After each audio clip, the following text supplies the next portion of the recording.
ওই যে ডিস্ট্রিক্টে আপনাদের এখানে পৌঁছবে, তখন আপনারা টাকাটা পাবেন। যত পারেন সম্ভব কাগজগুলো প্রজেক্ট থেকে আপনারা পাঠান। তো আপনারা যদি আপনাদের এখানে মানে প্রেসিডেন্ট সেক্রেটারি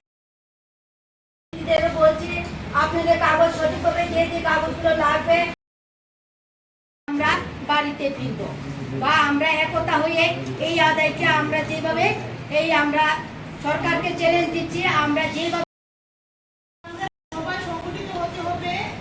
যে আমাদের করার আগে আমি এইটুকু কথা বলতে চাই যে হবে 10-20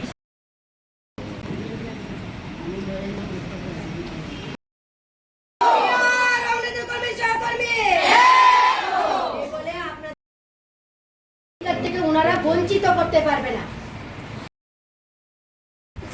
সমস্ত প্রজেক্টের থেকে 2-4 জন করে এসেছি আমরা এখানে। আমাদের করণীয় কি? আমাদের বেতন হচ্ছে না, রেগুলারকে আদায় করে আনতে পারবো না। রেগুলারিটি হওয়ার জন্য তিনি ফাইমা কারণ ও হিউম্যান হেলথ হুমো তিনি যে আইসিডিএস সারা ত্রিপুরা রাজ্যনি অঙ্গনাদি ওয়ার্কার এবং হেল্পার্স তরফ হইতে আং মানে সম্পাদিকা হিসাবে বক্তব্য না রাখো বা সরকার ন কয় যে তিনি যে নিয়মিত স্বীকৃতি প্রদান খাইনানি অতি শীঘ্র খাইনা বাগি চন এবং তিনি যে সমকাজে সমবেতন নিয়ে নাংনাই, তারপরে তিনি যে গ্র্যাচুইটি প্রদান খাইবানি আবানো অতি শীঘ্র চন না নাংনাই। এরপরে যে সারা ত্রিপুরা রাজ্য অঙ্গনারী ওয়ার্কার হেল্পার্স 22,000 দङ। যদি সরকার চিনি অগ দাবি ন মানি হাঙ্কাই जों आगामी जुलाइनि बिसिङाव जों बड़ा बृहत्तर आन्दोलन कायसा थानाय এবং आरो थैथां जों आरो तंनाय सरकार जेसेबां फाइ लिखित रियासा जों नंनो नियमित स्वीकृति खायका आज खायनि छायासा जों आ जागानो तंनाय जों अनशन तंनाय दरकार नांखाय तब जों चिनि दाबि न पूरण खालाय थानाय आदि বেতন ঠিক করে পাচ্ছে না তো। এবং যে বিগত 2 মাস ধরে जों অঙ্গনাদি ওয়ার্কার হেল্পার সঠিকভাবে বেতন মায়া हेल्पार मांगकाय अर्धेक वर्कार माया आबनी बगे जों कयफोर छाना नायो बंग प्रश्न खायो ताम बगे चिनी वेतन बाकी कर्मचारी वेतन यदि सठिक भावे हाफ पांकाय चिनी कर्मचारी वेतन काय जे अंगनादी वर्कार हेल्पार यदि कर्मचारी हिसाबे ग्रेचुइटी प्रदान मानजाक जों रेगुलार जाकाय जनताम बगे बरफ जन वेतन कासो एवं जे वेतन जों मानमानि आ वेतन अनुसार जों फिटिंग बिल चालावना नांगौ।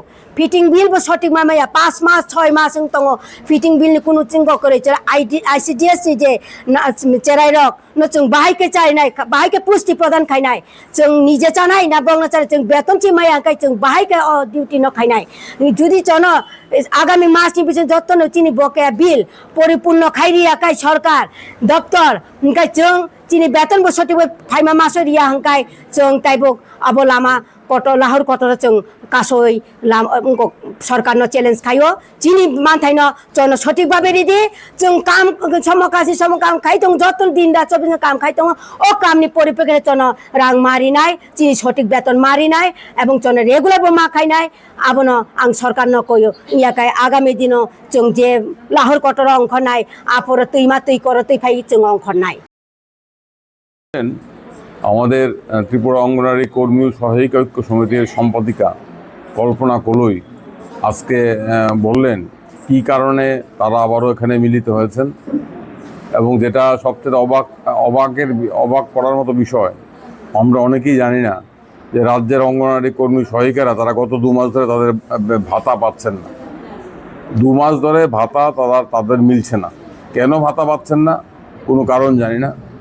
গত কদিন পূর্বে দপ্তর অধিকর্তার কাছে ডেপুটেশন দেওয়া হয়েছিল, তখন নাকি দপ্তর অধিকর্তা বলেছিল এটা নূতন টেকনোলজিক্যাল কারণে এটা হচ্ছে, নতুন অ্যাপসটা তৈরি হয়েছে, সেই নতুন অ্যাপ চালু করতে সময় লাগে। কিন্তু আমাদের প্রশ্ন, বেতন ভাতা ছাড়া এই 10,000 20,000 অঙ্গনারী কর্মী সহায়িকা কীভাবে চলবেন? কী করে তারা নিজেদের সংসার প্রতিপালন করবেন? কীভাবে তারা অঙ্গনারী সেন্টারে আসবেন? কীভাবে তারা অঙ্গনারী কেন্দ্রগুলোতে দায়িত্ব পালন করবেন? সরকারের তো এটা খেয়াল করা উচিত। এটা তো সরকারের দায়িত্বের মধ্যে পড়ে নিয়মিত ভাতাটা দেওয়া। তারা তাদের যা সামান্য ভাতা পান সেটাও 2 মাস ধরে বকেয়া। এ তো ভয়ঙ্কর কথা। আর এই কারণেই তারা আজকে এখানে মিলিত হয়েছেন বকেয়া বেতন ভাতা আদায়ের প্রশ্নে সবার দৃষ্টি আকর্ষণ করা এবং সরকারের নজরে বিষয়টা নেওয়া। আমরা দাবি করছি অবিলম্বে আর কোনো কাল বিলম্ব না করে যুদ্ধকালীন তৎপরতায় তাদের বিগত 2 মাসের বকেয়া ভাতা এক্ষুনি মিটিয়ে দিতে হবে। এটা হচ্ছে প্রাথমিক দাবি, এই মুহূর্তের দাবি। আর যে বিষয়গুলো আছে অঙ্গনারী কর্মী সহায়িকাদের নিয়মিতকরণ সাপেক্ষে সমকাজে সমবেতন, আদালতের রায় অনুযায়ী তাদেরকে গ্র্যাচুইটি প্রদান করা, এই সমস্ত বিষয়গুলো নিয়েও আজকে অঙ্গনারী কর্মী সহায়িকাদের মধ্যে আজকে দারুণ বিক্ষোভ। তারা দেখছেন উচ্চ আদালতের রায়ের পরও এখনও সরকারের তরফ থেকে একবারও কোনো শব্দ উচ্চারণ করা হচ্ছে না। সরকারের তরফ থেকে, মন্ত্রীর তরফ থেকে, দপ্তরের তরফ থেকে বলা উচিত যে আমরা ত্রিপুরা উচ্চ আদালতের রায়, সুপ্রিম কোর্টের রায়কে মান্যতা দিয়ে অবিলম্বে বকেয়া গ্র্যাচুইটি যারা এই টাইমে গেছেন তাদেরকে দিয়ে দেবো। এই কথাটা এখনও তারা কেন বলছেন না? আমরা দেখব আর কদিন, আর সামার ভ্যাকেশনের পর, গ্রীষ্মের ছুটির পর হাইকোর্ট খুললে পরে যদি এর মধ্যে আগামী 15 দিনের মধ্যে সমস্ত অবসরপ্রাপ্ত অঙ্গনারী কর্মী সহায়িকাদের গ্র্যাচুইটি সুদ সমেত প্রদান না করা হয়, তাহলে জুন মাসের 16 তারিখে আমরা দপ্তরের সমস্ত আধিকারিকদের বিরুদ্ধে আমরা আদালত অবমাননার মামলা করব। আজকে এটা আমরা এই সভা থেকে সিদ্ধান্ত নিয়ে সবাইকে জানিয়ে দিতে চাই। সরকারের কানে কথাটা পৌঁছুক। আমরা চাই যে 15 জুনের মধ্যে সমস্ত অবসরপ্রাপ্ত অঙ্গনওয়াড়ি কর্মী সহায়িকা যারা মামলা করেছেন তারা এবং যারা মামলা করেননি তারা সবাইকে তাদের প্রাপ্য গ্র্যাচুইটি সুদ সমেত অবিলম্বে মিটিয়ে দিতে হবে, না হলে তাদের বিরুদ্ধে আদালত অবমাননার মামলা আমরা 16 জুন দাখিল করব। আর অঙ্গনওয়াড়ি কর্মীদের নিয়মিতকরণের প্রশ্নে আমরা আদালতে লড়াই করব এবং রাস্তায় দাঁড়িয়ে এই লড়াইটা কীভাবে সংগঠিত করা যায় সেই জন্য আজকে এখানে আলোচনা। রাজ্যের 54টা সেক্টর থেকে অঙ্গনওয়াড়ি কর্মী সহায়িকারা এসেছেন। আমাদের মূল লক্ষ্য এই লড়াইয়ে সবাইকে সামিল করা। এটা 20,000 অঙ্গনওয়াড়ি কর্মী সহায়িকাদের সবার স্বার্থে লড়াই। এটা শুধুমাত্র ত্রিপুরা অঙ্গনওয়াড়ি কর্মী সহায়িকা ঐক্য সমিতির একক লড়াই নয়, সমস্ত অঙ্গনওয়াড়ি কর্মী সহায়িকা। আমরা বারবার এই কথাটা বলছি যে এটা কোন দিকে এটা দেখার বিষয় নেই। এটা হচ্ছে আমাদের একটাই পরিচয়, আমরা অঙ্গনওয়াড়ি কর্মী, আমরা অঙ্গনওয়াড়ি সহায়িকা। আমাদের স্বার্থ এক, আমাদের বর্তমান এক, আমাদের ভবিষ্যৎকে নিশ্চিত করার জন্য আমরা যাতে ভবিষ্যতে মাথা উঁচু করে বাঁচতে পারি, আমাদের অধিকার আদায় করতে পারি, আমরা যাতে আমাদের মর্যাদা আদায় করতে পারি, তার জন্য ত্রিপুরা রাজ্যের সমস্ত অঙ্গনওয়াড়ি কর্মী সহায়িকারা ঐক্যবদ্ধ হন। আন্দোলনের মঞ্চে নামুন, আন্দোলনের ময়দানে নামুন। আইনি লড়াই চলবে, রাস্তায় দাঁড়িয়ে লড়াই হবে।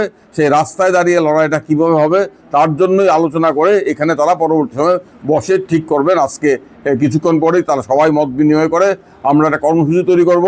আগামী 6 মাস এই রাজ্যের অঙ্গনওয়াড়ি কর্মী সহায়িকারা কীভাবে রাস্তায় আন্দোলন করবেন তার একটা রূপরেখা এখানে তৈরি হবে। প্রত্যেকের জীবনের স্বপ্ন থাকে পড়াশোনা শেষ করে কর্মজীবনে প্রতিষ্ঠা পাবার।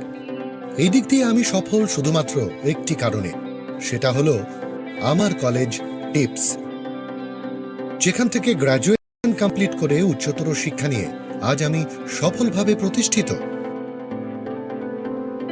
টিপসে পড়াশোনা ছাড়াও নিজেদের কেরিয়ারে কিভাবে অনেক বেশি মাত্রায় সুযোগ পাওয়া যায় তার সবকিছুই হাতে কলমে শেখানো হয়।